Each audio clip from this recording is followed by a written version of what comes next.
कोसलेशाय मन्दहासदासपोषणाय वासवादिविनुतसद्वराय मङ्गलम्। कोसलेशाय मन्दहासदासपोषणाय वासवादिविनुतसद्वराय मङ्गलम्।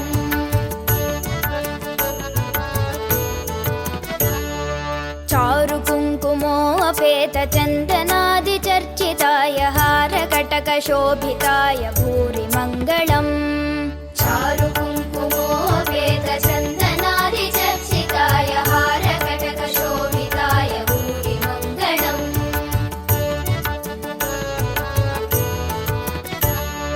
ललितरत्नकुण्डलाय तुलसीवनमालिकाय जलदसदृशदेहाय चारुमङ्गलम्। ललितरत्नकुण्डलाय तुलसीवनमालिकाय जलदसदृशदेहाय चारुमङ्गलम्।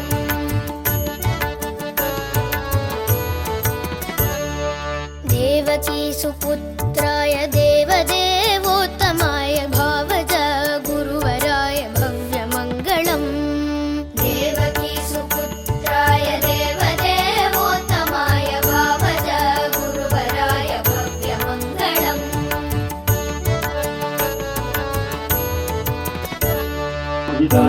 पुण्डरीकाक्षाय पूर्णचन्द्राननाय अण्डजातवाहनाय अतुलमङ्गलम्। पुण्डरीकाक्षाय पूर्णचन्द्राननाय अण्डजातवाहनाय अतुलमङ्गलम्। ओम शिशिकण्ठाय नमः, ओम शिवाभ्याय नमः, ओम उग्राय नमः, ओम कपालिने नमः, ओम कामाय नमः, विमलरूपाय सुमुखचित्तकामिताय शुभ्रमङ्गलम्। विमलरूपाय विविधवेदान्तवेद्याय सुमुखचित्तकामिताय शुभ्रमङ्गलम्।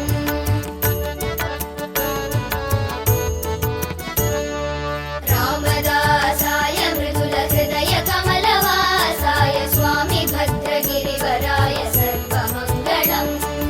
रामदासाय मृदुलहृदय कमलवासाय स्वामी भद्रगिरिवराय सर्वमङ्गलम्। स्वामी भद्रगिरिवराय सर्वमङ्गलम्। स्वामी भद्रगिरिवराय सर्वमङ्गलम्। स्वामी भद्रगिरिवराय सर्वमङ्गलम्।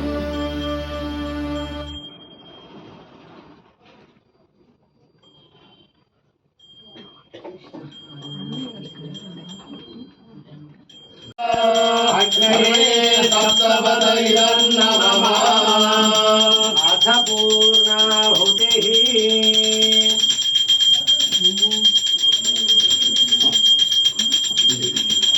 ॐ मूर्धानं दिवो हरतिनिमसंज्ञामये स्वागतपदाय दातभग्निम् कविकं सम्राजपदञ्जनानामासन्नापात्रं जनयन्त देवाः। எல்லாரும் சொல்லிக்கோங்க. இதம்